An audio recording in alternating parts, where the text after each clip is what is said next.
بسم اللہ الرحمن الرحیم۔ السلام علیکم ورحمۃ اللہ وبرکاتہ۔ الحمد للہ رب العالمین، والصلاۃ والسلام علی اشرف الانبیاء والمرسلین نبینا محمد وعلی آلہ واصحابہ اجمعین وبعد۔ برادران اسلام، دینی اور ملی بھائیوں، نوجوان دوستوں، بابر بزرگوں، قابل احترام ماں اور بہنوں، عزیز بچوں، اللہ تعالیٰ کے فضل و کرم سے، اس کی توفیق سے مسائل الجاہلیہ اس عنوان سے جو شیخ الاسلام محمد ابن عبد الوہاب رحمۃ اللہ علیہ کی کتاب ہے، مشہور عالم اور نہایت ہی اہم بنیادی کتاب، عقیدے کے باب میں، منہج سنت اور صحابہ کے باب میں بہت ہی اہم کتاب۔ اس کتاب کے درس کا جو سلسلہ اللہ تعالیٰ کے فضل و کرم سے چل رہا ہے، اس سلسلے کی آج کی جو کڑی ہے، انشاءاللہ تبارک و تعالیٰ ہم اس کڑی میں مسائل جاہلیت کے سلسلے کا چوتھا مسئلہ پڑھنے جا رہے ہیں۔ ہم نے آپ نے اس سے پہلے 3 مسائل پڑھے ہیں، 3 مسائل، اور وہ تینوں مسائل اللہ کے نبی علیہ الصلوۃ والسلام کی ایک حدیث کے اندر جمع کر دیے گئے۔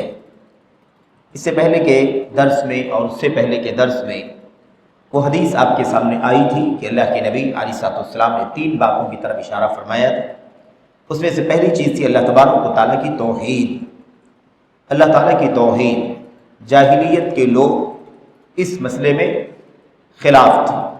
دوسرا جو مسئلہ تھا اتحاد و اتفاق کا، ایک عقیدے پر، ایک دین پر قائم رہنا، وہ ایک عقیدہ اور ایک دین توحید کا عقیدہ ہے، اللہ تبارک و تعالیٰ کا دین ہے جو قرآن میں سنت میں اترا ہے، اسے فالو کرنا اور اسی پر متفق ہو جانا، اسی پر جم جانا، یہ جو مسئلہ تھا دوسرا مسئلہ۔ اس مسئلے میں بھی جاہلیت کے لوگ الگ تھلگ تھے، اس سے مختلف تھے۔ تیسرا جو مسئلہ تھا، وہ مسئلہ جو ہم نے آپ نے اخیر میں پڑھا ہے، وہ مسئلہ ہے حاکم ولی امر کی اطاعت کرنا، اس کا کہاں ماننا۔ ہمارا اغوا، ہمارا بڑا، ہمارا پیشوا، ہمارے معاملات کا ذمہ دار، ہم اس کی باتوں کو سنیں اور اطاعت کے کاموں میں، اطاعت کی باتوں میں اس کا کہاں مانیں، اس کی اطاعت کریں، فرما برداری کریں، نافرمانی سے، بغاوت سے، اعراض سے اپنے آپ کو بچائیں۔ یہ تیسرا مسئلہ تھا۔ جاہلیت کے لوگ اس میں بھی خلاف چل رہے تھے، اور وہ راستہ کیا تھا کہ وہ کسی کی اطاعت کرنا، کسی کا ماننا، کسی کو اپنا بڑا، پیشوا، ذمہ دار تسلیم کرنا، یہ اپنی توہین سمجھتے تھے۔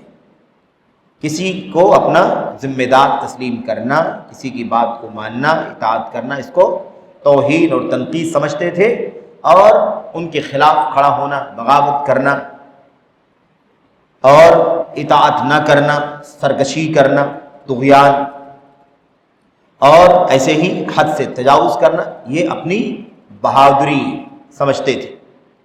تو یہ جاہلیت کے مسائل ہیں۔ اللہ کے کلام، اللہ کے نبی علیہ الصلوۃ والسلام نے ان مسائل جاہلیت کو ختم کیا ہے۔ اولیاء اور صالحین کی عبادت کے مقابلے میں اللہ کی توحید خالص اور منمانی دین اور عقیدے بنا لینے کے مقابل میں اللہ تبارک و تعالیٰ کا ایک دین، توحید کا دین جو قرآن میں سنت میں اترا ہوا، اس کی پابندی۔ تیسری بات اطاعت اور فرما برداری، منمانی، ہوس، خواہشات اور ایسے ہی دنگے، فساد وغیرہ کا جو راستہ ہے، جس کو کہا جاتا ہے فوضویت، لا قانونیت جس کو کہا جاتا ہے، اس سے اللہ کے کلام، اللہ کے نبی علیہ الصلوۃ والسلام کی حدیثوں میں منع کیا گیا۔ تو یہ جاہلیت کے 3 مسائل آپ کے سامنے، ہمارے سامنے آ چکے ہیں کہ جاہلیت کے مسائل کا اللہ کے کلام میں، اللہ کے نبی کی سنت میں میرے بھائیوں معارضہ کیا گیا، مخالفت کی گئی، اور اسلام کے مسائل کی رہنمائی کی گئی۔ آج ہمارے سامنے چوتھا مسئلہ ہے۔ چوتھا مسئلہ بہت ہی اہم مسئلہ ہے، بہت بنیادی مسئلہ ہے۔ یہ مسئلہ جاہلی مسئلہ بھی ہے، اور افسوس یہ ہے کہ اسلام کے اندر بھی ایک الگ نوعیت سے یہ مسئلہ داخل ہو گیا۔ تو ایک ہے اسلام بمقابلہ غیر اسلام، کفر، شرک، یہودیت، عیسائیت یا اور دیگر ادیان و مذاہب، یا مجموعی طور پر جاہلیت جس کو کہا جاتا ہے وہ، اور ایک دوسرا مسئلہ ہے داخل اسلام. داخل اسلام، اسلام کے اندر فرقہ واریت، الگ الگ سوچ، الگ الگ نظریے پر ہے نا چلنا، یہ اپنے آپ میں ایک دوسرا بڑا مسئلہ ہے جو داخلی مسئلہ ہے، اور داخلی انتشار کے اسباب میں سے بہرحال ایک سبب ہے. وہ مسئلہ کیا ہے؟ وہ ہے اندھی تقلید کا مسئلہ. اندھی تقلید اور اس کے نقصانات، یہ جاہلیت کے مسائل کے سلسلے کا چوتھا مسئلہ ہے. چوتھا مسئلہ کیا ہے؟ تقلید. اور وہ بھی کیسی تقلید؟ اندھی تقلید. ایسے تو انشاءاللہ تبارک و تعالیٰ آیتیں آ رہی ہیں آگے، ہم پہلے متن پڑھیں گے، اس کا ترجمہ پڑھیں گے سرسری طور پر، پھر اس کی شرح میں داخل ہوں گے. لیکن شروع میں ہی یہ بات آپ کے سامنے عرض کر دی جائے کہ تقلید کے معنی اصل میں ہوتے ہیں کسی کا پٹا گلے میں ڈال لینا. جیسے جانور کے گلے میں پٹا ڈال دیا جاتا ہے اور مالک یا کوئی بھی شخص اس پٹے کو پکڑ کر کے جہاں اس جانور کو لے جانا چاہتا ہے لے جاتا ہے، اور وہ جانور اسی کے ماتحتی میں رہتا ہے، اسی رسی کے، اسی زنجیر کے، اسی پٹے کے ہے نا ساتھ جڑا ہوا ہوتا ہے. وہ جہاں لے جانا چاہتا ہے اسے لے جاتا ہے، اسے نکل نہیں سکتا، آزاد نہیں ہو سکتا ہے نا. اس طرح سے اس کو کہتے ہیں عربی زبان کے اندر تقلید. گلے میں قلادہ ڈال دینا، پٹا ڈال دینا. ہار جو ہوتا ہے نا، ہار جس کو ہم نیکلس کہتے ہیں انگریزی والے، اس کو بھی قلادہ ہی کہا جاتا ہے، اس لیے کہ اسے بھی گلے میں پہنا جاتا ہے، گلے میں ڈالا جاتا ہے، چاہے وہ مالا ہو، چاہے وہ دھاگے کی شکل میں ہو، یا وہ کوئی اور شکل میں ہو، بہرحال قلادہ، اسے قلادہ کہا جاتا ہے. تو یہاں سے یہ ہے نا قلادے کا لفظ نکلا ہوا ہے، تقلید کا لفظ نکلا ہوا ہے. اب جب یہ لفظ لوگوں نے قرآن اور سنت کے ساتھ میں استعمال کرنا شروع کر دیا تو تقلید کا معنی کیا ہے؟ وہی جو اس کا لٹریری معنی ہے، لفظی معنی ہے، وہیں سے یہ اگلا معنی بھی جڑا ہوا ہے. اور وہ معنی کیا ہے میرے بھائیو؟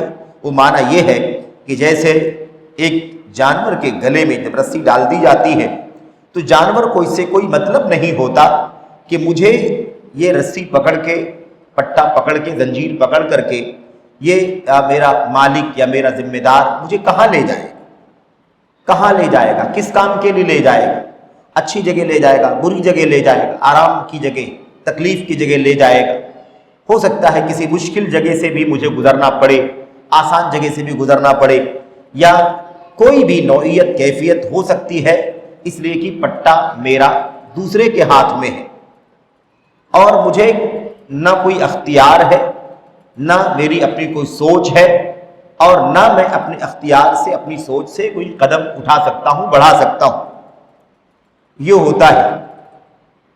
اب آپ دیکھیں کہ اسی سے یہ لفظ نکلا اور شریعت میں بھی لوگوں نے استعمال کر ڈالا. اب شریعت میں جب یہ لفظ استعمال ہو رہا ہے، لوگ استعمال کر رہے ہیں، کتابوں میں استعمال کیا گیا، اس کا معنی کیا ہوتا ہے؟ اس کا معنی یہ ہوتا ہے کہ دین کے حوالے سے، دین کے نام پر کسی کے پیچھے چلنا اور یہ سمجھنا کہ جو کچھ یہ بتا رہا ہے، جو کچھ یہ سمجھا رہا ہے، جو کچھ یہ مجھ سے کرا رہا ہے، یا جو کچھ یہ مجھ سے منع، کسی چیز سے مجھے یہ منع کر رہا ہے، بس میں اسی کے ساتھ ساتھ رہوں، اس سے مجھے کوئی بحث نہ ہو کہ وہ مجھے اچھا کام کرنے کے لیے کہہ رہا ہے تو کس بنیاد پہ کہہ رہا ہے، فلاں کام سے روک رہا ہے تو کس بنیاد پر روک رہا ہے. یعنی بلا کسی دلیل کے، بلا کسی روشنی کے، بلا کسی حوالے کے ہے نا میں فلاں کے پیچھے چلوں. تو کسی کے پیچھے بلا دلیل چلنا یہ کیا ہے؟ تقلید ہے. اسی کو تقلید کہا جاتا ہے. تو کہتے ہیں کہ قبول قول الغیر بلا حجہ ہے نا، قبول قول الغیر بلا حجہ، دوسرے کی بات کو مان لینا، قبول کرنا بلا دلیل، بلا دلیل کے کسی کی بات کو مان لینا، یہ کیا ہے؟ یہ تقلید ہے. اسی کو دوسرے الفاظ میں بھی بعض علماء نے لکھا ہے، قبول قول شخص لا دلیل ہے نا، قبول قول قائل لا دلیل لقائلہ علیہ.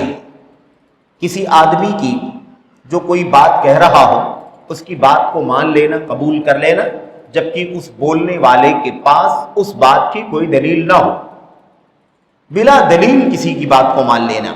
اب یہاں پر ایک چھوٹی سی بات کی وضاحت کرنا نہایت ضروری ہے، اور آپ سے گزارش ہے کہ آپ اس بات کو سمجھیں، کیونکہ بعض لوگوں کی طرف سے اس طرح کے شبہات آتے ہیں، اور اس طرح کی باتیں بہت سارے ہمارے بھائی کرتے ہیں، اس لیے کہ غالباً انہیں تقلید کا معنی نہیں معلوم ہے، یا صحیح سے نہیں معلوم ہے، پورے طور پر نہیں معلوم ہے۔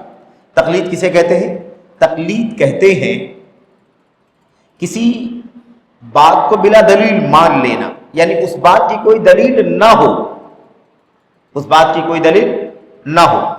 ایک چیز ہے کسی چیز کی دلیل نہ ہونا، اور ایک چیز ہے کسی چیز کی دلیل ہونا، لیکن کسی وقت پر کسی وجہ سے، وقت کی قلت کی وجہ سے یا کسی اور وجہ سے اختصار کے پیش نظر دلیل ہے، لیکن دلیل ذکر نہیں کی جا رہی۔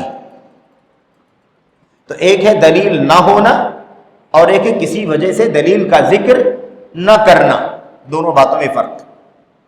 میں ایک مثال آپ کو بتانا چاہتا ہوں۔ لوگ خلط ملط کا شکار ہیں۔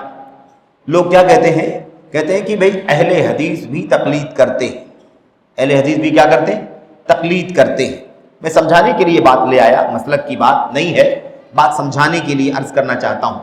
اگر ان سے پوچھا جائے کیسے، تو کہتے ہیں کہ بھئی آپ کے علماء نے بھی بہت سارے فتوے دیے ہیں، اور اس فتوے کے ساتھ دلیل نہیں بیان کیا ہے۔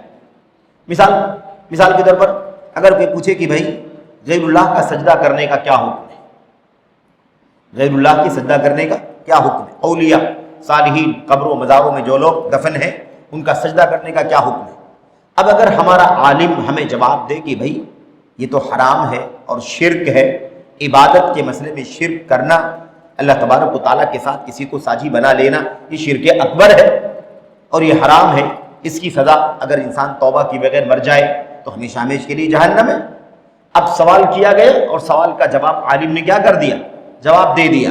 ان ساری باتوں کو بیان کیا اس نے کہ وہ حرام ہے، شرک اکبر ہے، اور عبادت میں شرک اگر ہوتا ہے تو شرک اکبر کہلاتا ہے، ساری باتیں کہہ دیا۔ لیکن چونکہ وقت کی قلت تھی یا مختصر بولنا چاہتا تھا، اس لیے ان تمام باتوں کی دلیل بیان نہیں کیا۔ ان باتوں کو بتاتے ہوئے کیا کیا؟ دلیلوں کا ذکر نہیں کیا۔ لیکن دلیل ہے، دلیل قرآن کی ہے، دلیل سنت کی ہے، دلیل اللہ کے نبی علیہ السلام کے اصحاب کی سیرت میں دلیل موجود ہے نا۔ غیر اللہ کا سجدہ کرنا حرام ہے، شرک اکبر ہے، شرک اکبر کا انجام اگر بغیر توبہ کے مر جائے تو انسان ہمیشہ ہمیشہ کے لیے جہنمی ہو جائے گا۔ ان تمام باتوں کی دلیلیں قرآن میں، سنت کے اندر موجود ہیں۔ لیکن مفتی نے جب جواب دیا تو اختصار کے پیش نظر جواب دینے کے ساتھ ساتھ ان تمام دلیلوں کا ذکر نہیں کیا۔ اللہ تعالیٰ کا فرمان ہے، رسول کا فرمان ہے، اللہ کا ارشاد ہے، نبی کا ارشاد ہے، نہیں بیان کیا۔ لیکن جو جواب دیا مفتی نے، ہے نا، مفتی نے جواب دیا، اہل حدیث مفتی نے جواب دیا، تو ان مفتی صاحب نے جو جواب دیا ہے وہ دلیل کی روشنی میں جواب دیا ہے، دلیل موجود ہے اس کی، لیکن ذکر کیوں نہیں کیا ہے؟ اس لیے ذکر نہیں کیا ہے کہ وقت کم تھا، مختصر بات کرنی تھی، یا ایسے کوئی سچویشن تھی کہ لمبی تفصیلات پہ نہیں جا سکتے، 1 منٹ میں کوئی بات بولنی تھی، تو کسی وجہ سے دلیل کا ذکر نہیں کیا۔ لیکن مسئلے کی دلیل موجود ہے، قرآن کی آیتیں، اللہ کے نبی کی حدیث ہے۔ تو ایسا اگر کوئی مسئلہ آ جائے تو اس کو تقلید نہیں کہتے، اور ہمارا اس فتوے کو پڑھنا جو دلیل کی روشنی میں دیا گیا ہے، دلیل ذکر نہیں کی گئی ہے لیکن روشنی میں دلیل کی روشنی میں باتیں بتائی گئی ہے نا، تو ایسی صورت میں یہ فتویٰ دینا بھی وقتی طور پر ایسی سچویشن میں غلط نہیں ہے، اور ایسے فتوے پر جو دلیل کی روشنی میں دیا گیا ہے نا، اس پر عمل کرنا بھی درست ہے۔ اس کو تقلید نہیں کہتے۔ تقلید کسے کہتے ہیں؟ تقلید کہتے ہیں کسی بات کی دلیل ہو ہی نہ، وہ میری بات ہو، وہ فلاں مفتی کی اپنی بات ہو، مفتی اپنی کوئی بات بتا رہا ہو، سوال کا جواب دینے والا اپنی طرف سے کوئی جواب دے رہا ہو، نہ اس کی کوئی دلیل قرآن میں ہو، نہ اس کی کوئی دلیل سنت میں ہو، نہ اس کی دلیل کوئی اللہ کے نبی کے اصحاب کے یہاں ہو، سلف کے یہاں نہیں ہو، بلا دلیل۔ تو اگر دلیل ہی نہیں ہے ذکر نہ کرنے کا مسئلہ نہیں ہے، دلیل سرے سے ہے ہی نہیں، اپنی طرف سے میں نے جواب دے دیا۔ تو اب اگر میری اپنی بات ہے اور آپ میرے پیچھے چلتے ہیں تو آپ تقلید کر رہے ہیں، اتباع نہیں کر رہے۔ اب لوگوں کو، بعض بھائیوں کو اس سلسلے میں اعتراض ہے نا، اس طرح کی بہت سے باتیں بعض ہمارے بھائی کہتے ہیں کہ بھائی آپ لوگ بھی تو تقلید کرتے کراتے ہیں، ہم نے فلاں عالم اہل حدیث عالم کا نام لے کر کے ہے نا میاں صاحب کا فتویٰ اور علامہ نواب صدیق حسن خان کا فتویٰ اور فلاں کا فتویٰ میں نے پڑھا، ان کی فتاوی میں نے دیکھا اور اس کے اندر باتیں سے بیان کی گئی ہیں، لیکن کہیں کہیں دلیل کا ذکر انہوں نے نہیں کیا ہے۔ تو دلیل ذکر نہیں کی ہے اور دلیل نہیں ہے، ان دونوں باتوں میں فرق ہے کہ نہیں فرق ہے؟ ایک ہے کسی وجہ سے دلیل ذکر نہ کرنا اور ایک ہے دلیل کا نہ ہونا۔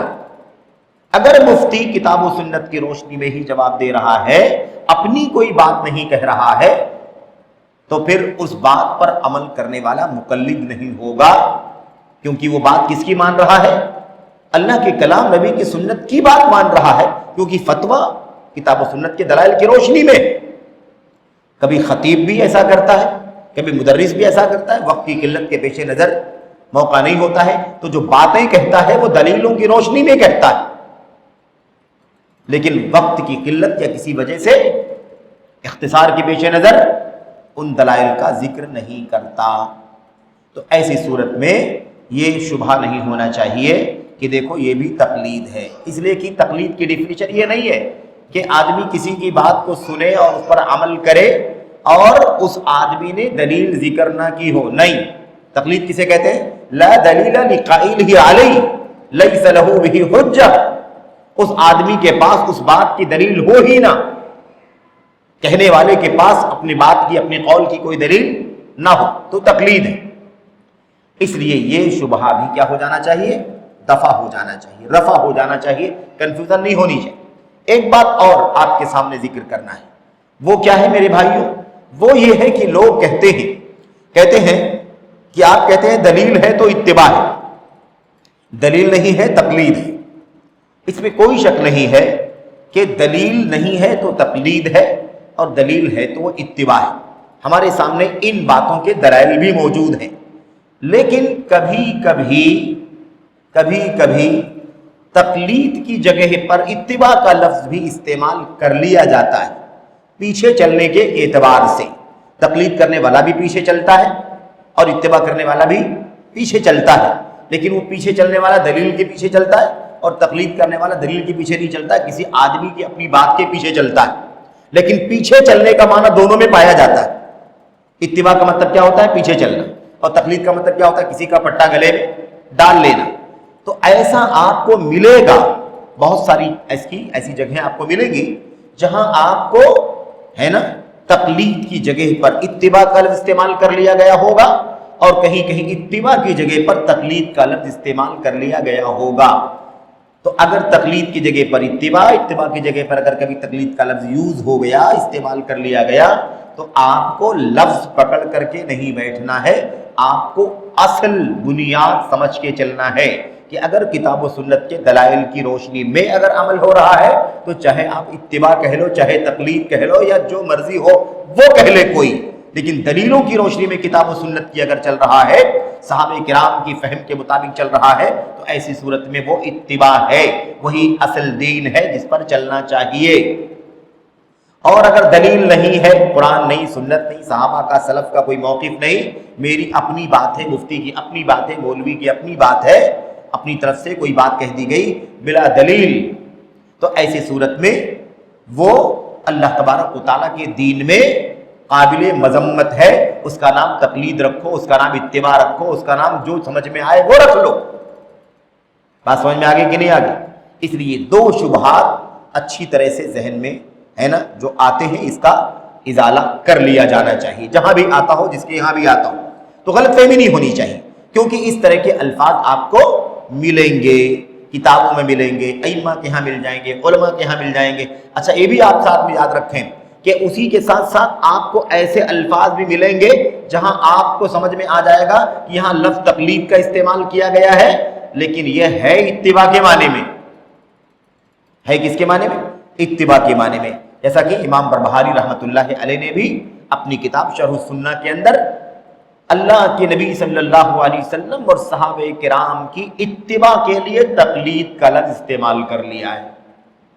329 ہجری میں وفات پائے، 329 ہجری میں وفات پائے۔ انہوں نے کیا استعمال کر لیا؟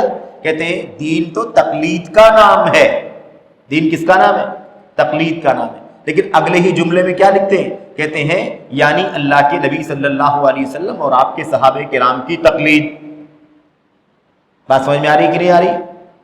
جب کہہ دیا اللہ کے نبی کی، صحابہ کرام کی، تو مسئلہ ختم ہو گیا کہ نہیں ختم ہو گیا؟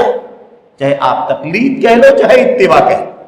تو الفاظ کا استعمال کرنے سے آپ کو ہم کو شک شبہ نہیں ہونا چاہیے، ورنہ اصل اطلاق کیا ہے؟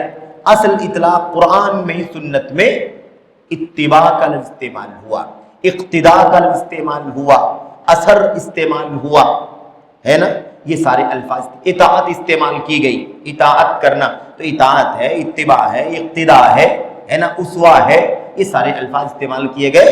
اگر کتاب و سنت اور صحابہ کرام کی راہ پر چلنے کی بات ہے، یہی مطلوب ہے، الفاظ جو استعمال کر لیا گیا، اور اگر اللہ کے کلام، نبی کی سنت اور صحابہ کرام کے فہم پر نہیں چلنے کی بات کہی جا رہی ہے، میرے پیچھے، اس کے پیچھے، اس کی بات، اس کی بات، اس کا فتویٰ، اس کا مسئلہ، تو آپ کچھ بھی استعمال کر لو اس کے لیے لفظ، بہرحال اللہ کے دین میں اس کی گنجائش نہیں۔ یہ ہے اس مسئلے کا خلاصہ۔ اب آئیے ذرا اس مسئلے میں داخل ہوتے ہیں جو اصل ہے آپ کے سامنے۔ یہ عنوان تھا چونکہ تقلید، اسی اعتبار سے میں نے آپ کے سامنے ذکر کیا کہ اب کیا لکھا ہے مصنف نے؟ التقلید الاعمی ومضارہ، کہتے ہیں اندھی تقلید۔ ابھی اندھی کیوں بڑھانا پڑا؟ اسی لیے کیونکہ کبھی کبھی تقلید کا لفظ اتباع کے معنی میں، اور کبھی کبھی اتباع کا لفظ تقلید کے معنی میں استعمال ہو جاتا ہے۔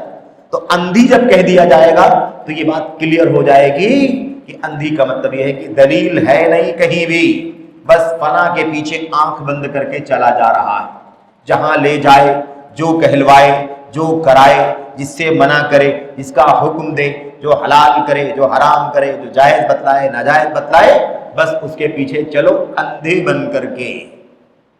کیا سمجھ میں آ گئی؟ تو اعمیٰ بڑھانے کے بعد پھر یہ شبہ ختم ہو جاتا ہے۔ ہاں، اب یہ بات آپ کی سمجھ میں آ جانی چاہیے کہ جب تقلید کے ساتھ اعمیٰ کا لفظ استعمال ہو گیا، اندھی تقلید، تو اندھی تقلید کبھی اتباع کے معنی میں استعمال نہیں، کیونکہ اندھی تقلید کا مطلب ہی یہی ہوتا ہے کہ دلیل کے پیچھے نہیں چلنا ہے، کسی کے پیچھے چلنا ہے جو بے دلیل ہی۔ تو یاد رہے کہ الفاظ کا استعمال ہمیں کنفیوز نہ کرے، شک شبہ میں نہ ڈالے۔ بہرحال اب یہاں پر مصنف امام محمد ابن عبد الوہاب رحمۃ اللہ علیہ فرماتے ہیں، کہتے ہیں ان دینہم المسألۃ الرابعہ، ان دینہم مبنی علی اصول اعظمها التقلید فهو القاعدۃ الکبریٰ لجمیع الکفار اولہم وآخرہم کما قال تعالی وكذلك ما ارسلنا من قبلك في قرية من نذير الا قال مترفوها ان وجدنا آباءنا على امة وان على آثارهم مقتدون وقال تعالى واذا قيل لهم اتبعوا ما انزل الله قالوا بل نتبع ما وجدنا عليه آباءنا اولو كان الشيطان يدعوهم الى عذاب السعير فاتاهم بقوله قل انما اعظكم بواحدة ان تقوموا لله مثنى وفرادا ثم تتفكروا ما بصاحبهم من جنة الى آخر الآية وقوله اتبعوا ما انزل اليكم من ربكم ولا تتبعوا من دونه اولیاء قلیلا ما تذکرون۔ یہ ہے مصنف کا ٹیکسٹ، متن، اس کو ذرا پہلے سرسری طور پر سمجھ لے، پھر شرح میں داخل ہوتے ہیں۔ مصنف کہتے ہیں کہ ان لوگوں کا دین، کن لوگوں کا دین؟ مسائل جاہلیت پڑھ رہے ہیں، جاہلیت کے مسائل، تو کس کے دین کی بات چل رہی ہے؟ جاہلیوں کے دین، جاہلیت والوں کے دین کی بات۔ کہتے ہیں مصنف کی جاہلیت والوں کا دین جو ہے یہ مبنی ہے کچھ اصولوں پر، یعنی کچھ فاؤنڈیشنز پر، کچھ پرنسپلز پر ڈیپینڈ ہیں۔ انہوں نے کچھ ایسی بنیادیں بنا رکھی ہیں کہ ایسا عمل کریں گے، ایسا فالو کریں گے، ایسا اس پر چلیں گے، اس پر نہیں چلیں گے، ایسی کچھ چیزیں کیا کر لی ہے جاہلیت کے لوگوں نے اپنے لیے بنا لی تھی۔ کہتے ہیں اعظمھا، اور ان تمام اصولوں میں سب سے بڑا اصول کیا ہے جاہلیت والوں کے ہاں؟ تقلید۔ جاہلیت والوں کے ہاں ایک سب سے بڑا اصول کیا ہے؟ تقلید کرنا۔ تقلید وہی، بس جو کچھ ہم نے باپ دادے سے باپ دادوں سے، آبا و اجداد سے، پرکھوں سے جو کچھ بھی ہم نے دیکھا ہے بس ہم اسی کے پیچھے چلیں گے۔ آپ دلیل لاؤ، حوالے لاؤ، قرآن لاؤ، وحی لاؤ، رسول لاؤ، کچھ بھی بات کہہ دو ہم ماننے کو تیار نہیں، ہم جو کرتے تھے وہی کریں گے۔ یہی ہے نا، نبی آیا تو دلیل آئی، قرآن آیا تو دلیل آئی، لیکن نہ نبی چاہیے، نہ قرآن چاہیے، نہ وحی چاہیے، دلیل نہیں چاہیے، دلیل نہیں چاہیے۔ کس کے پیچھے چلنا ہے؟ چلنا ہے جو ان کے باپ دادا کیا کرتے تھے اس کے پیچھے چلنا ہے۔ تو باپ دادا جس راستے پر چلتے تھے کیا اس راستے پر چلنے کی ان کے پاس کوئی دلیل تھی؟ کوئی دلیل نہیں۔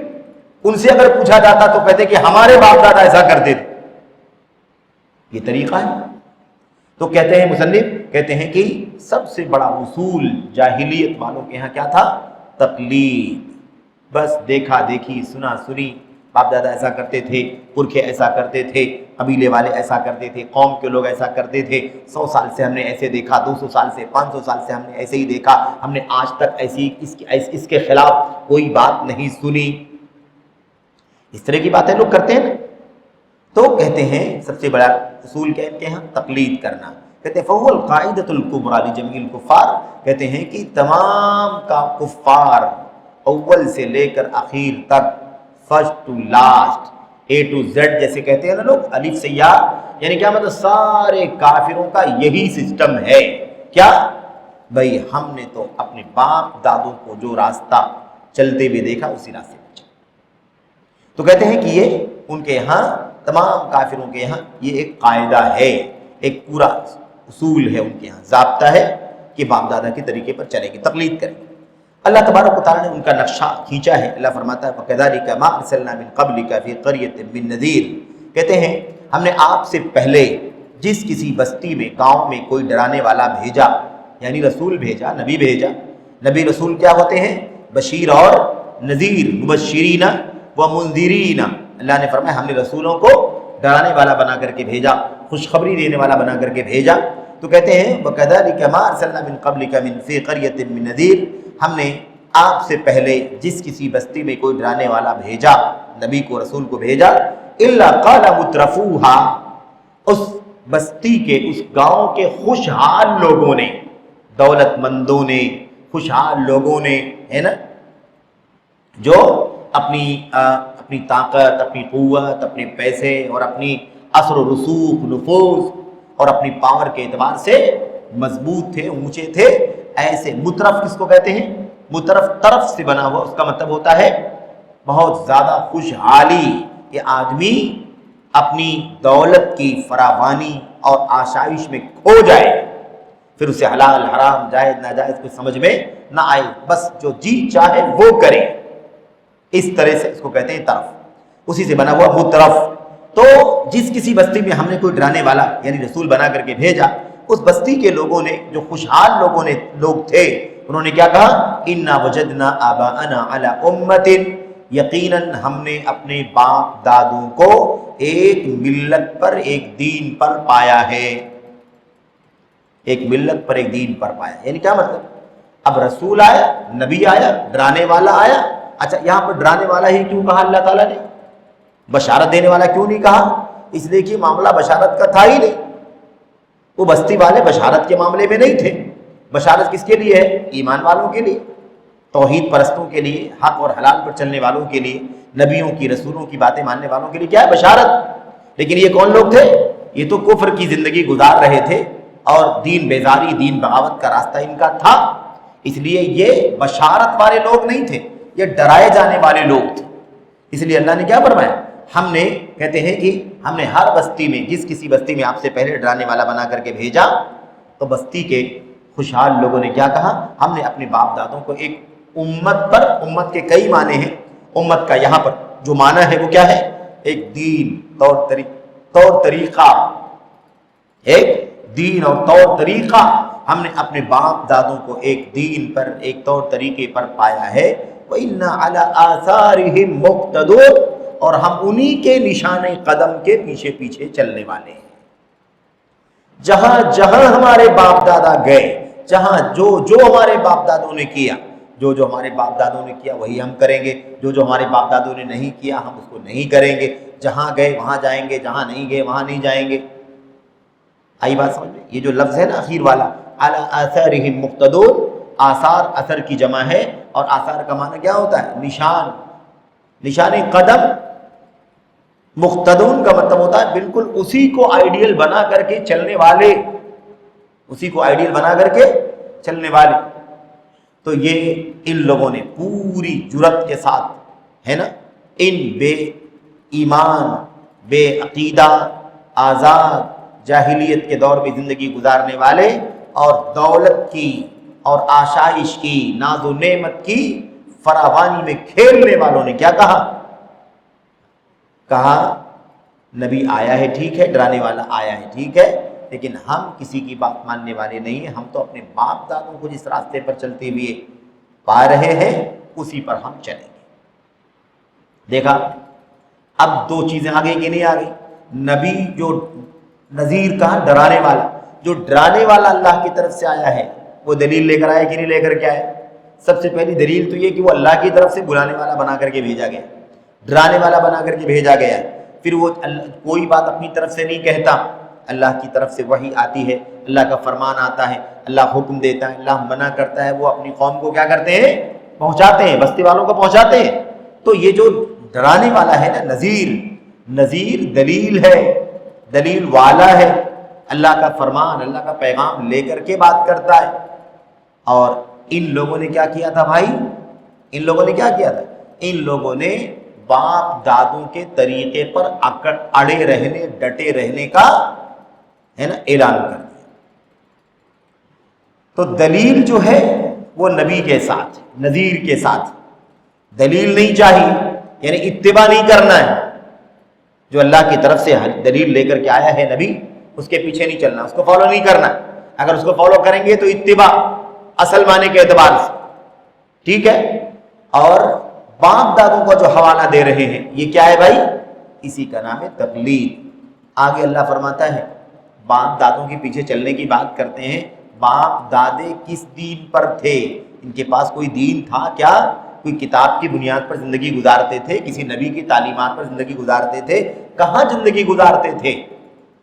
تو باپ دادے بے دین تھے، اور باپ دادا کے راستے پر چلنے، باپ دادا بھی اپنے باپ دادوں کے راستے پر چلتے تھے۔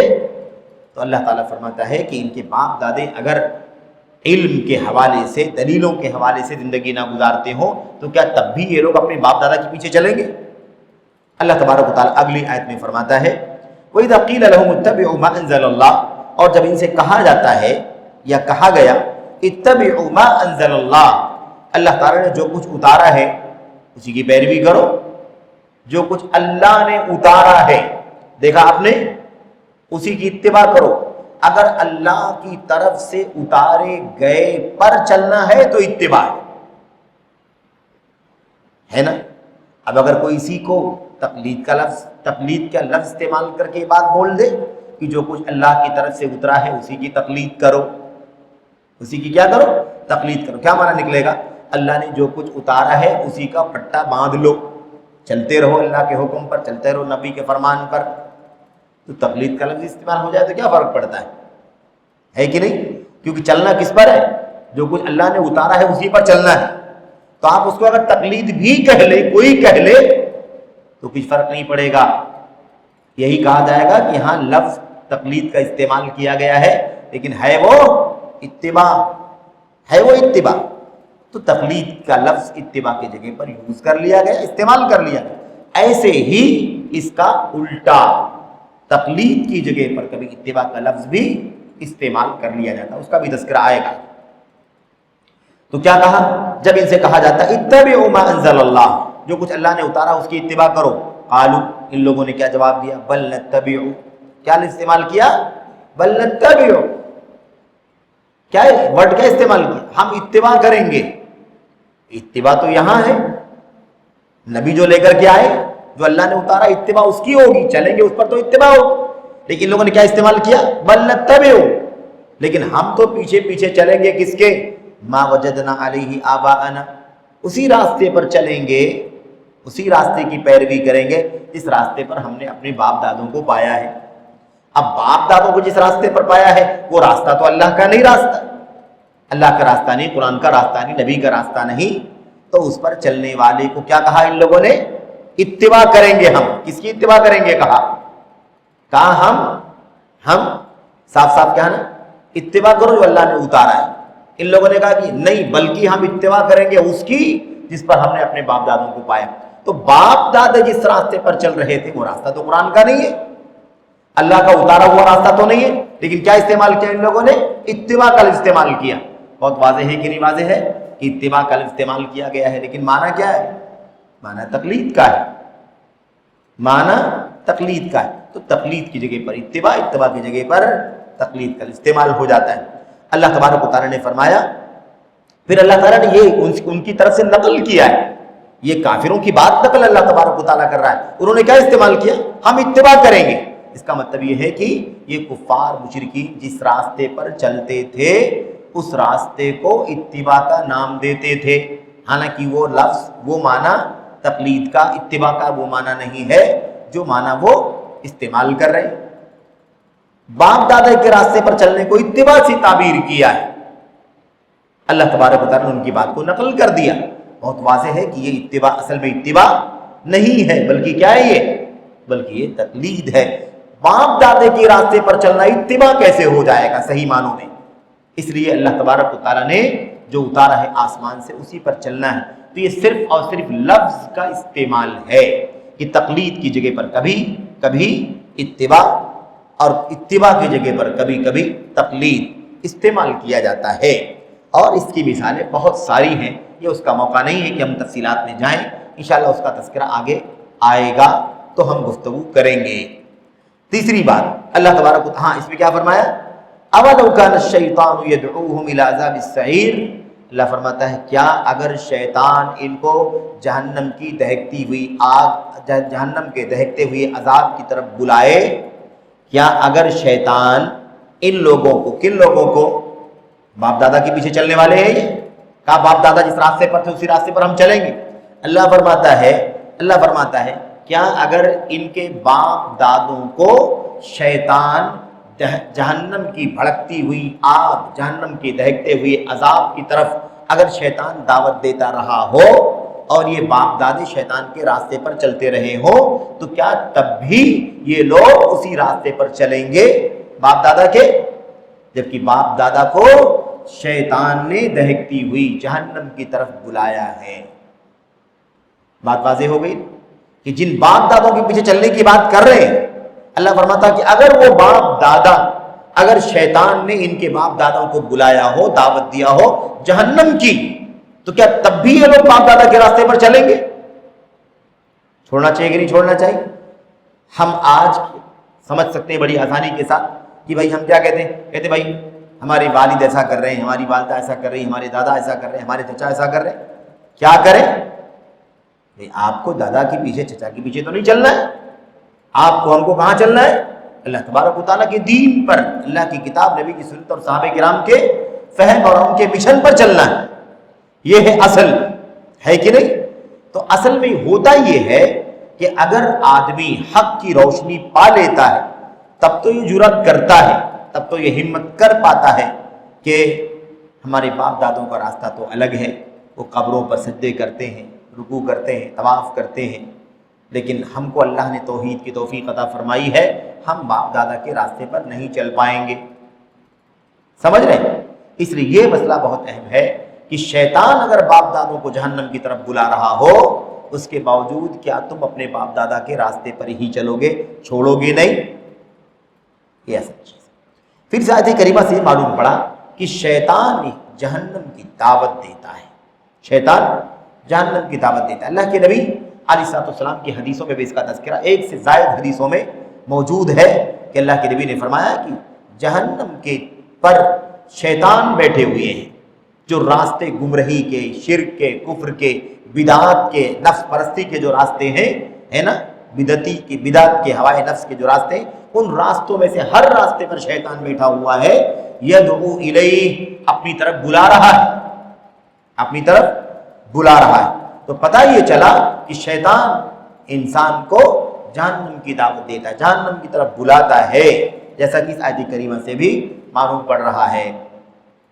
تو بہرحال بہت سارے اسباب ہیں انسان کے گمراہ ہونے کے، لیکن اگر ہے نا ان گمراہ کرنے والوں کی فہرست بنائی جائے تو ان میں سر فہرست کس کا نام ملے گا؟ شیطان کا نام ملے گا، جو ہمارا ازلی دشمن ہے، شروع سے ہمارا دشمن ہے، ہمارا شروع سے دشمن ہے نا۔ ان الشیطان لکم عدو فاتخذوہ عدوا، شیطان تمہارا دشمن ہے یقیناً، اس لیے تم اسے اپنا دشمن بنائے رکھو۔ وہ تمہیں اور جو بھی اس کا ساتھ دیں گے ان سب کو کہاں لے کے جانا چاہتا ہے؟ ان سب کو دہکتی ہوئی آگ کی دعوت دیتا ہے نا، بھڑکتی ہوئی آگ جہنم کی طرف بلاتا ہے، یہ اس کا کام ہے۔ بہرحال یہ تو دو آیتیں آپ کے سامنے آئی، یہ کس کا جواب ہے؟ یہ مشرکین کا، کفار کا، جاہلیت والوں کا جواب ہے، ٹھیک ہے۔ اب اس کے بعد اللہ فرماتے ہیں مصنف فَأَتَاهُمْ بِقَوْلِهِ، تو جب نبی کی بات کو ان لوگوں نے نہیں مانا، نذیر کی، ڈرانے والے کی بات کو نہیں مانا، اپنی منمانی ان لوگوں نے کیا، تو اس نذیر نے کیا کیا؟ اللہ تبارک و تعالیٰ فرماتا ہے آگے والی آیت کریمہ کے اندر، اللہ کے کلام کی یہ آیت کریمہ اس کو بطور دلیل پیش کیا، قُلْ إِنَّمَا أَعِظُكُمْ بِوَاحِدَةٍ، آپ کہہ دیجئے کہ میں تمہیں ایک بات کی وصیت کر رہا ہوں، نصیحت کر رہا ہوں۔ آپ کہہ دیجئے کہ میں تمہیں کیا کر رہا ہوں؟ ایک بات کی نصیحت کر رہا ہوں، ان تقوموا للہ مثنی و فرادا، بہت اچھی طرح سننے اور جاننے کی ضرورت ہے۔ تو کیا ہے وہ ایک بات جس کا اللہ تبارک و تعالیٰ حکم دے رہا ہے، نصیحت کر رہا ہے؟ وہ یہ ہے کہ تم اللہ کے لیے کیا ہو جاؤ؟ دو دو اور ایک ایک کھڑے ہو جاؤ۔ کیا کرو بھائی؟ مشرکین، کفار، یہود، نصارہ وغیرہ جو بھی لوگ بھی ہیں اہل جاہلیت، اللہ تبارک و تعالیٰ فرماتا ہے کہ میں تمہیں ایک بات کی نصیحت آپ کہیے کہ میں تمہیں ایک بات کی نصیحت کرتا ہوں، وہ یہ ہے کہ تم کھڑے ہو جاؤ اللہ کے لیے، دو دو آدمی اور اکیلے یعنی ایک ایک آدمی، دو دو آدمی کیا ہو جائیں؟ کھڑے ہو جائیں، اللہ کے لیے کھڑے ہو جائیں۔ کیا مطلب؟ مطلب یہ ہے کہ واقعی حق کا راستہ تلاش کرنا ہے، حق کی جستجو کے لیے کیا ہو جاؤ؟ تم کیا ہو جاؤ؟ دو دو آدمی یا ایک ایک آدمی الگ الگ کیا ہو جائے؟ کھڑا ہو جائے، اور اس کے بعد ایک دم سنجیدگی سے، شانتی سے غور کرے۔ کیا کرے؟ غور۔ ثم تتفکروا، پھر تم غور فکر کرو، ما بصاحبکم من جنہ، کہ تمہارے ساتھی پر کوئی جنون نہیں ہے۔ جنہ کے معنی کیا ہوتے ہیں؟ جنون، پاگل پنی جس کو کہا جاتا ہے۔ ہم اور آپ جانتے ہیں کہ لوگ نبی کریم صلی اللہ علیہ وسلم کو کیا کہا کرتے تھے؟ پاگل، استغفر اللہ، مجنون، استغفر اللہ، اور کیا کہتے تھے؟ شاعر، کاہن، جادوگر، اس طرح سے طعنہ دیا کرتے تھے۔ اللہ کے نبی صلی اللہ علیہ وسلم اللہ کے نبی ہیں، اللہ کے رسول ہیں، اس کے بندے ہیں، اور یہ سب ساری چیزیں کیا ہیں؟ یہ سب الزامات ہیں، یہ سب الزامات ہیں۔ تو اللہ نے فرمایا کہ آپ کہیے کہ میں تمہیں ایک بات کی نصیحت کر رہا ہوں، وہ یہ ہے کہ تم دو دو آدمی، ایک ایک آدمی، یعنی کیا مطلب؟ مجلس کر لو، اکیلے اکیلے غور کر لو، یا مجلس بنا کر کے اکٹھا ہو کر کے رائے مشورہ کر لو، غور کر لو، سوچو ذرا اچھی طرح سے۔ ما بصاحبکم من جنہ، تمہارے ساتھی میں کوئی پاگل پنی کی بات نہیں ہے۔ تم طعنہ دیتے ہو کہ مجنون ہے، پاگل ہے، استغفر اللہ، ہمارے نبی محمد صلی اللہ علیہ وسلم مجنون نہیں ہے، پاگل نہیں ہے۔ میرے بھائیو، آگے وہ آیت کریمہ آ رہی کہ آگے اللہ تبارک و تعالیٰ نے کیا فرمایا۔ بہرحال یہ متن ہے۔ اس کے بعد دوسری آیت کریمہ کیا پیش کیا نبی نے؟ اللہ تبارک و تعالیٰ فرماتا ہے اتبعوا ما انزل الیکم من ربکم، تمہارے طرف تمہاری رب کی جانب سے جو کچھ اتارا گیا ہے تم اس کی اتباع کرو، ولا تتبعوا من دونه اولیاء، اور اللہ تبارک و تعالیٰ کے علاوہ تم اولیاء کی پیروی مت کرو، قلیلا ما تذکرون، تمہاری نصیحت بہت تھوڑی ہے، تم بہت تھوڑی نصیحت حاصل کرتے ہو۔ یہاں بھی دیکھیے اللہ نے کیا فرمایا، جو کچھ اللہ کی طرف سے تمہاری طرف اتارا گیا ہے اس کی کیا کرو؟ اس کی اتباع کرو۔ تو مسئلہ کیا ہے؟ اللہ کی طرف سے وہ چیز آئی ہو، قرآن ہو، سنت ہو، اور صحابہ کرام کی سمجھ ہو، یہ چیز اگر ہے اور اس پر عمل کرنا ہے تو اس سے کوئی فرق نہیں پڑتا کہ آپ اس کو تقلید کہہ لیں یا اتباع کہیں۔ آپ اس کو اتباع کے بجائے اگر تقلید بھی کہہ لیتے ہیں کوئی فرق نہیں پڑے گا. کیوں؟ اس لیے کہ اسی کے پیچھے چلنا ہے جو اللہ تعالیٰ نے اتارا ہے. بس اتنی سی بات. خیر یہ ہو گئی بات متن کی. آپ دیکھیے شرح میں شیخ صالح فوزان بن عبداللہ الفوزان حفظہ اللہ اس بات کا ذکر کر رہے ہیں. کہہ رہے ہیں کہ جاہلیت کے لوگوں کا مسئلہ یہ تھا کہ یہ لوگ اپنے دین کو رسولوں کی لائی ہوئی تعلیمات پر ڈیپینڈ نہیں کرتے تھے. رسولوں کی تعلیمات پر ان کا دین نہیں چلتا تھا. رسولوں کی باتیں، وحی الہی، اللہ کا پیغام، یہ ان تمام باتوں کو نہیں مانتے تھے، نہیں سنتے تھے. اپنا دین ان لوگوں نے کیا بنا رکھا تھا؟ جو ان کے پاس نئے نئے اصول بنا رکھے تھے نا، ان لوگوں نے اپنی مرضی کے مطابق جو نئے اصول بنا رکھے تھے بس اسی پر وہ چلتے تھے. ان کا دین وہی ہے جو ان کا جی چاہتا ہے، ان کی مرضی چاہتی ہے. یہ ان کا طریقہ تھا. یہ لوگ اس سے ہٹنا بالکل گوارا نہیں کرتے تھے، اس کو ماننے کو تیار نہیں ہوتے تھے. آئی بات سمجھ میں؟ اب ان اصولوں میں سے ایک اصول کیا ہے؟ تقلید کا اصول، کہ بھئی ہم تو بس اپنے باپ دادوں کے راستے پر چلیں، باپ دادوں کے راستے پر چلیں گے اور ہم بس ان کے پیچھے پیچھے چلیں گے، اور ہم جب مر جائیں گے تو ہمارے بال بچے ہمارے پیچھے پیچھے چلیں گے. بس یہی ہمارا ضابطہ ہے، یہی ہمارا طریقہ ہے. بہرحال تو کیا کہتے ہیں، ان کا طریقہ یہ تھا تقلید کا. ایک دوسرے کی تقلید کیا کرتے تھے، چاہے جس کی تقلید یہ کر رہے ہیں، جس کے پیچھے چل رہے ہیں، چاہے وہ تقلید کے قابل نہ ہو، آئیڈیل بنانے کے لائق نہ ہو، تب بھی کیا کرتے تھے؟ اس کے پیچھے چلتے تھے. جیسا کہ اللہ تبارک و تعالیٰ نے فرمایا ہے کہ ان سے جب کہا جاتا ہے کہ ہے نا اللہ کی طرف سے وحی آ گئی ہے، اس پر چلو، تو کیا جواب دیتے ہیں؟ ہم نے اپنے باپ دادوں کو ایک دین پر، ایک ملت پر پایا ہے اور ہم اسی کے پیچھے پیچھے چلتے رہیں گے. ایسے کیا خوشحال لوگ، خوشحال سے مراد کیا ہے؟ وہی جیسا کہ بات آئی مال دولت خوشحالی والے لوگ یہ ہیں. تو عام طور پر میرے بھائیوں جن کے پاس دولت ہے، خوشحالی ہے، فراوانی ہے، وہی لوگ زیادہ شرنگیزی بھی کرتے ہیں اور وہی لوگ حق قبول کرنے سے کتراتے ہیں. حق قبول کرنے سے کترانے والوں کی بڑی تعداد کن لوگوں کی ہے؟ جو دولت مند ہیں، جن کے پاس کشادگی ہے، فراوانی ہے. وہ سمجھتے ہیں کہ یہی کامیابی ہے، اب اس کے بعد کوئی بات ہمیں کسی کی نہیں ماننی ہے. یہ ان کا نظریہ ہے. تو بہرحال کہتے ہیں کہ خوشحال ان لوگوں کو کہتے ہیں عام طور پر جن کے پاس مال ہو، خوشحالی ہو، کیونکہ عام طور پر شر والے اور حق قبول نہ کرنے والے یہی لوگ ہوتے ہیں. زیادہ تر ماننے والے لوگ کون رہتے ہیں؟ فقراء، ضعفاء، کمزور لوگ، محتاج لوگ جو ہوتے ہیں نا، وہ زیادہ حق کو قبول کرتے ہیں. اس لیے کہ جو لوگ فقیر ہوتے ہیں ان کے اوپر عام طور پر تواضع غالب ہوتی ہے اور حق قبول کرنے کا ان کے ہاں جذبہ بھی پایا جاتا ہے. یہ ہے معاملہ. اور اسی لیے میں اشارہ کروں سرسری طور پر اللہ کے نبی علیہ السلام نے فرمایا، کہتے ہیں کہ جب اللہ کے نبی علیہ السلام معراج میں تشریف لے گئے تھے، آپ نے جنت دیکھی، آپ نے جہنم دیکھی، بطور معجزہ جنت اور جہنم کا دیدار کیا، سیر کی نبی کریم صلی اللہ علیہ وسلم نے. اب اس معراج کے واقعے میں ہم نے آپ نے یہ بات پڑھی ہے کہ نبی کریم صلی اللہ علیہ وسلم نے جنت دیکھا، جہنم دیکھا، اور آپ نے جنت والوں کو بھی دیکھا، جہنم والوں کو بھی، دونوں کو دیکھا. آپ نے کیا فرمایا تھا؟ کہتے ہیں اطلعت فی الجنہ، اطلعت فی الجنہ، میں نے جنت کی طرف جھانک کر کے دیکھا، جنت کو جھانک کر کے دیکھا. فرأیت اکثر اہلها الفقراء، تو جنتیوں کی اکثریت تو فقیروں کی تھی. جنتیوں کی اکثریت کن لوگوں کی تھی بھائی؟ فقیر اور محتاج لوگوں کی تھی. کہتے واطلعت فی النار، اور میں نے جہنم کا دیدار کیا، جہنم میں جھانک کر کے دیکھا. فرأیت اکثر اہلها، زیادہ تعداد کن لوگوں کی تھی؟ کہتے ہیں اللہ کے نبی نے فرمایا میں نے عورتوں کو بڑی تعداد میں دیکھا. پہلے والی حدیث میں، پہلے والے جملے میں اللہ کے نبی نے کیا فرمایا؟ اللہ کے نبی علیہ السلام نے یہ بات بیان فرمائی کہ میں نے جب جنت دیکھا تو جنت میں زیادہ تعداد کن کی تھی؟ فقراء مہاجرین کی تھی، مسلمان فقیروں کی تھی. وہ اسلام والے، توحید والے، جن کے پاس مال و دولت کی فراوانی نہیں تھی، کسی طرح سے ان کا گزر بسر ہوتا تھا، لیکن اپنی ایمان اور توحید کی بنیاد پر کہاں داخل ہوئے؟ وہ جنت میں داخل ہو گئے. تو آپ نے دیکھا کہ اللہ کے نبی نے فرمایا کہ جنتیوں کی اکثریت کس کی ہے؟ فقیروں کی ہے. تو اکثریت اگر فقیروں کی جنت میں ہے تو جہنم میں اکثریت کس کی رہے گی؟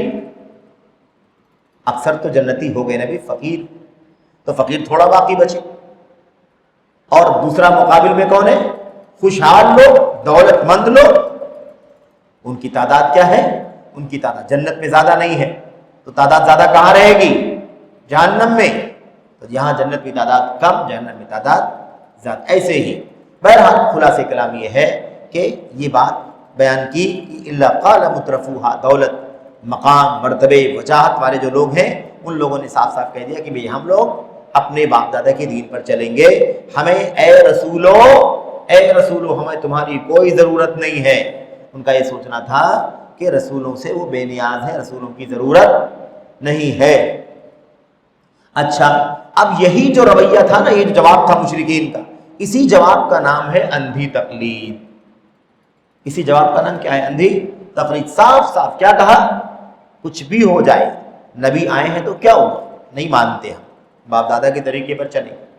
آج بھی دلیل آ جائے، قرآن آ جائے، سنت آ جائے، بعض لوگ ہٹ دھرمی کرتے ہیں، کیا کہتے ہیں؟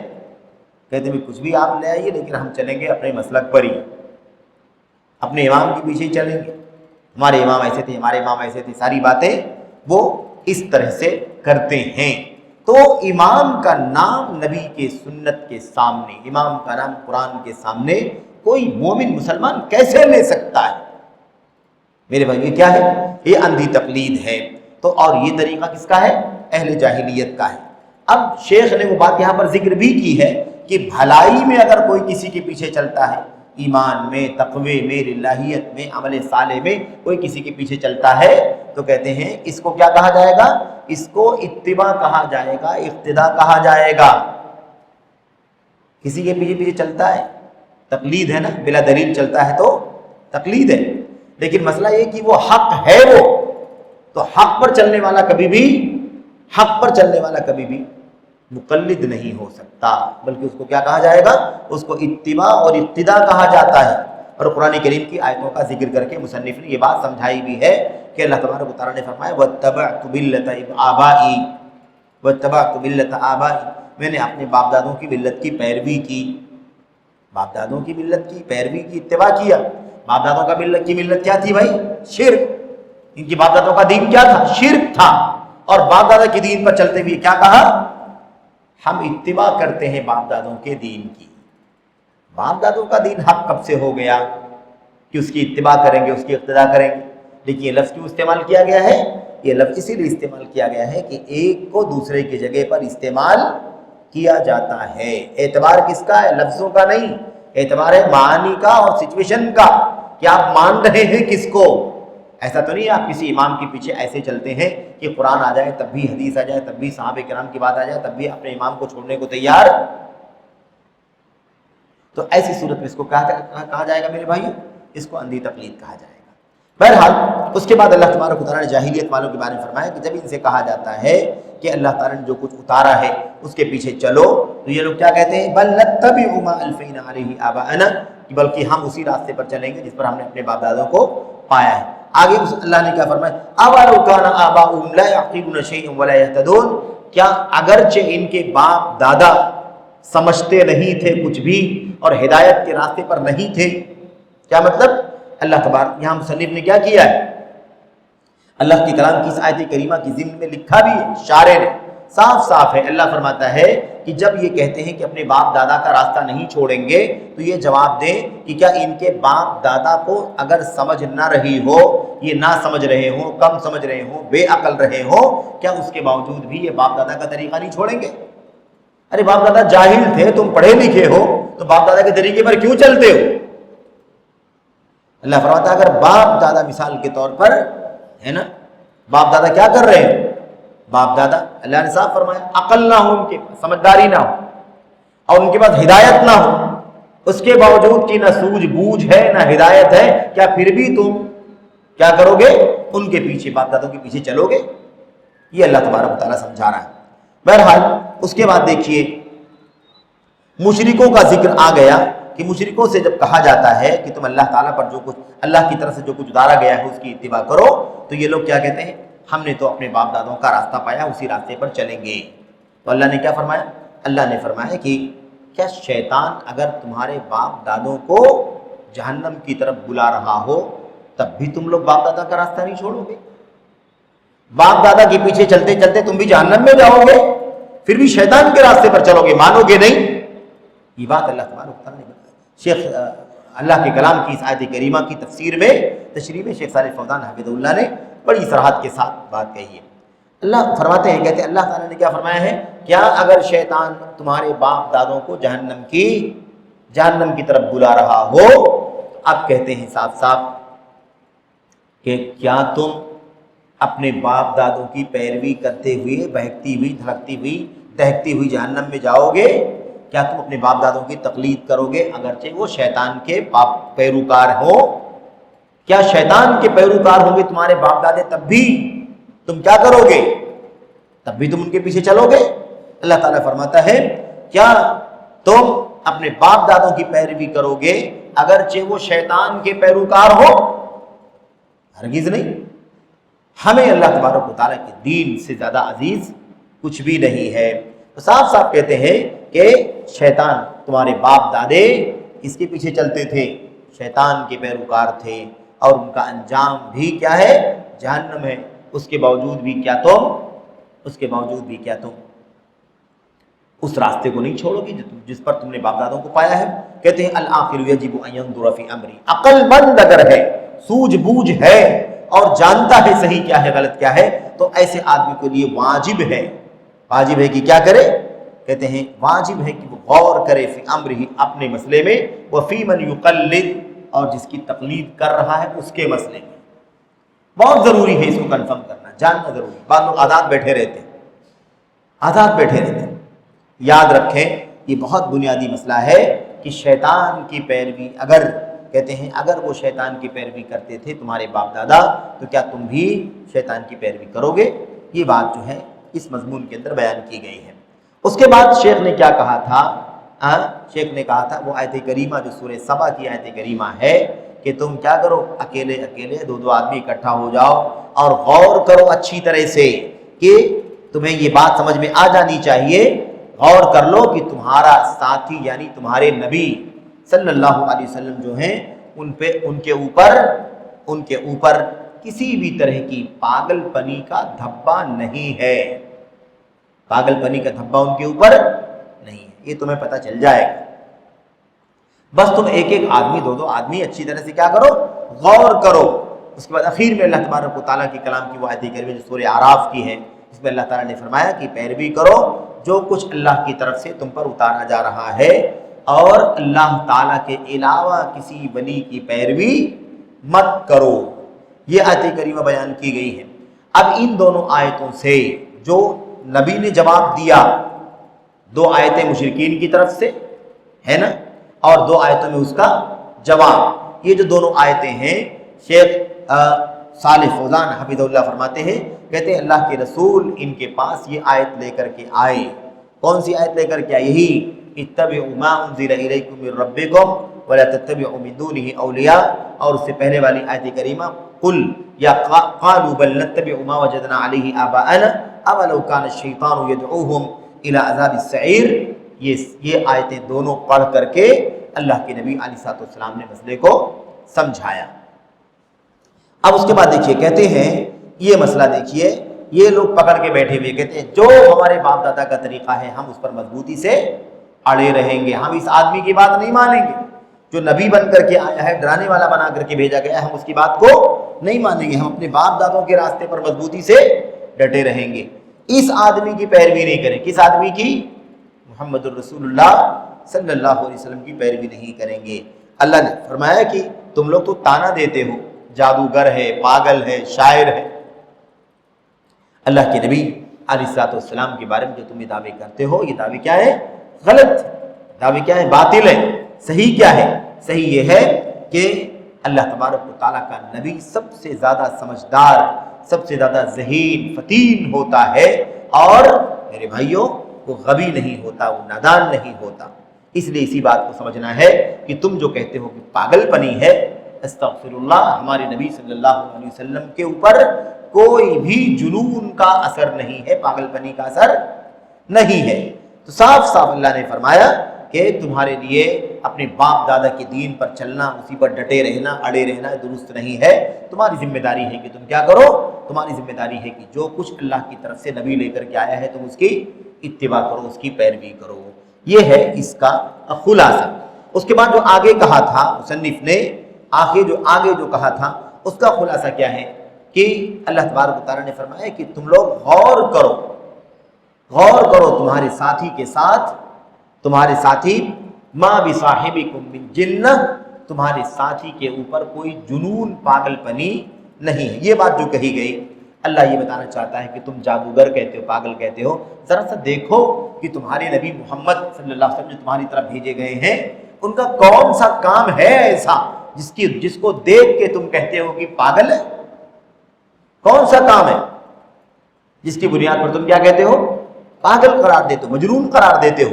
اللہ تبارک و تعالیٰ صاف صاف فرماتا ہے ذرا غور کر کے دیکھو ان کی عقل کو، غور کر کے دیکھو ان کے تصرفات کو، دیکھو کہ کیا اس قسم کے کام کوئی ایک پاگل آدمی کر سکتا ہے؟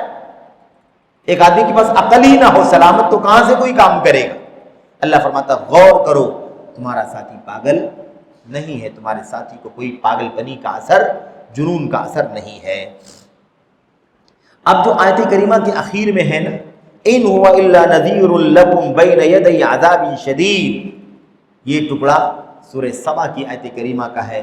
اس میں اللہ تبارک و تعالیٰ نے صاف صاف فرما دیا ہے کہ اگر تم کہا نہیں مانو گے، اتباع نہیں کرو گے، اطاعت نہیں کرو گے تو تمہارے اوپر وہ سخت عذاب آ جائے گا، تمہارا سخت عذاب تمہارے اوپر آ جائے گا۔ یعنی کیا مطلب یہ ہے کہ بشیر تو خوشخبری دینے والا ہوتا ہے، نذیر ڈرانے والا ہوتا ہے۔ یہاں پر کہتے ہیں کہ اگر تم اس نبی پر ایمان نہیں لاؤ گے، ان کی پیروی نہیں کرو گے تو اللہ تبارک و تعالیٰ کیا کرے گا؟ تمہارے اوپر دردناک عذاب، سخت عذاب ڈال دے گا۔ یہ نبی جو تمہارے پاس آئے ہیں، تمہاری خیر خواہی کے لیے آئے ہیں، تمہاری ہمدردی کے لیے آئے ہیں، یہ تمہاری بھلائی کرنا چاہتے ہیں۔ اور آپ نے بار بار سنا ہے میرے بھائیوں، نبی کریم صلی اللہ علیہ وسلم کو اس حدیث کو سنا ہے جب آپ اپنے صحابہ کو ایمان سکھا رہے تھے، صحابہ کو ایمان سکھا رہے تھے، توحید سمجھا رہے تھے، شرک سے آگاہ کر رہے تھے، ڈرا رہے تھے۔ اللہ کے نبی صلی اللہ علیہ وسلم نے فرمایا تھا کہ تم لوگ کنٹرول میں نہیں آنا چاہتے ہو، تم کیا کر رہے ہو؟ کیا فرمایا صاف صاف؟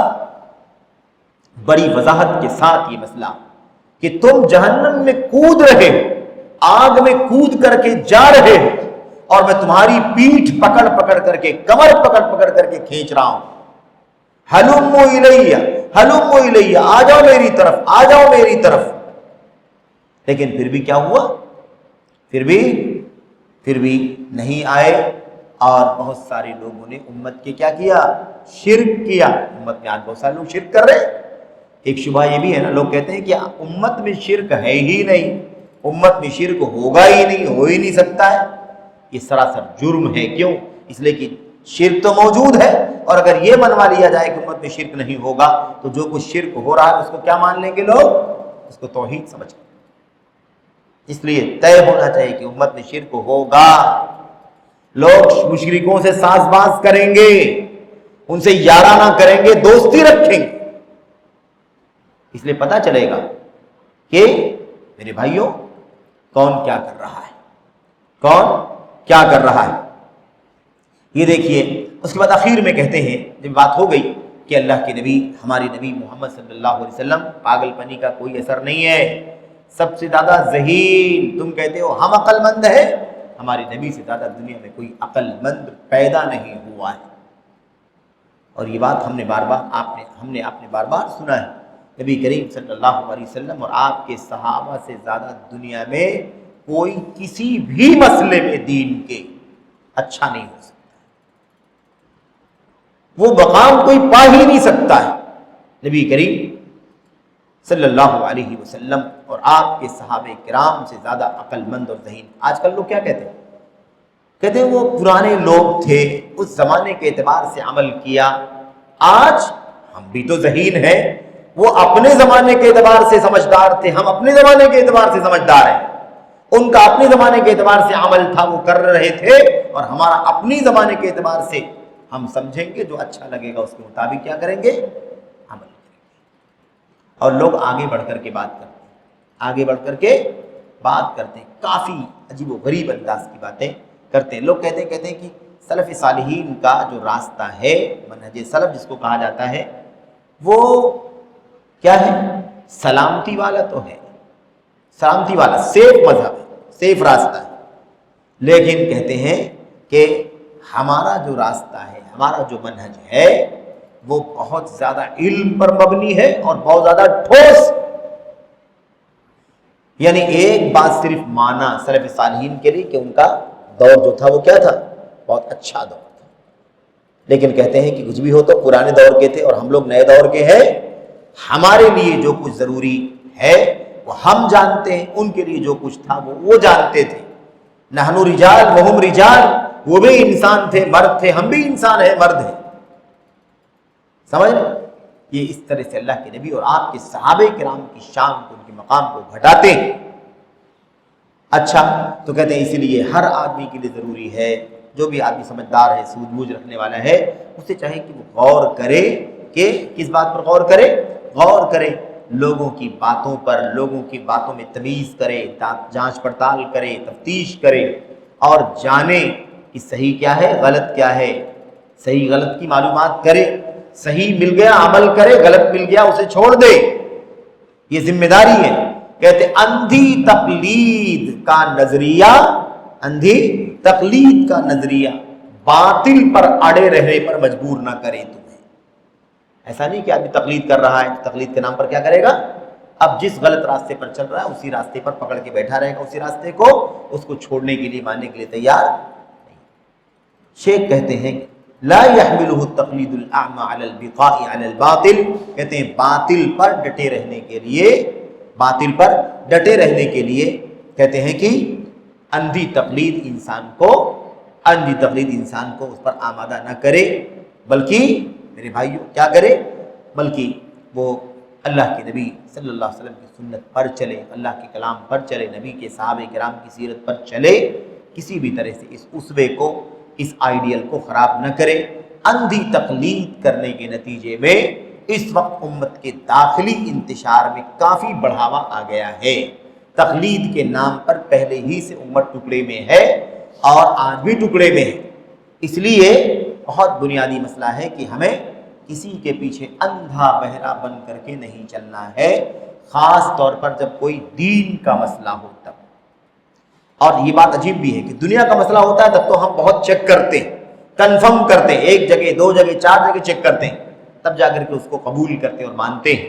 لیکن میرے بھائیوں آپ غور کریں، دین کے معاملے میں ہم فکر مند نہیں ہوتے، اور ہم کسی کی بھی پیچھے اس کو اپنا اغوا، بڑا، پیشوا، امام، مقتدی مان کر کے اس کے پیچھے چلنے لگتے ہیں۔ یہ عام طور پر صورتحال ہے۔ تو اللہ سے دعا کرتے ہیں کہ اللہ تعالی ہمیں اور آپ کو یہ جاہلیت کا چوتھا مسئلہ اندھی تقلید، اور یہ ان کے ہر تصرف کے اندر پایا جاتا تھا، اللہ تبارک و تعالی ہمیں اس کو سمجھنے کی، اور اندھی تقلید جامد سے اللہ تبارک و تعالی ہم کو، آپ کو بچنے کی توفیق عطا فرمائے۔ یقیناً امت کا داخلی انتشار تقلید کی بنیادوں پر ہے، اور اس میں کوئی شک نہیں ہے۔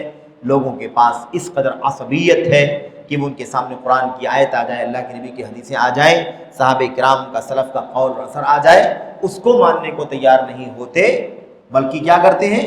اپنے امام کے پیچھے اندھا بہرا بن کر کے چلتے رہتے ہیں۔ یہ خطرناک ہے میرے بھائی، خطرناک۔ کسی کے لیے جائز ہی نہیں ہو امت کے اندر کہ نبی کے فرمان کے آگے کسی کا حوالہ دے، نبی کے فرمان کے آگے کسی کا حوالہ دے، یہ جائز ہی نہیں۔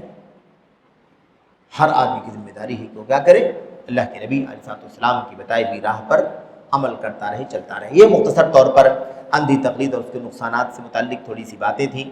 ہمیں اللہ سے دعا کرنی ہے کہ اللہ تعالیٰ ہمیں اور آپ کو اس راہ سے بھی بچنے کی توفیق عطا فرمائے، اور اس میں جو نبی کریم صلی اللہ علیہ وسلم نے ہدایات دی ہیں، تعلیمات دی ہیں، اسے اللہ تبارک و تعالیٰ میرے بھائیوں ہمیں بروئے کار لانے کی، سمجھنے کی توفیق عطا فرمائے، اور اس کے مطابق عمل کی توفیق بخشے، آمین رب العالمین۔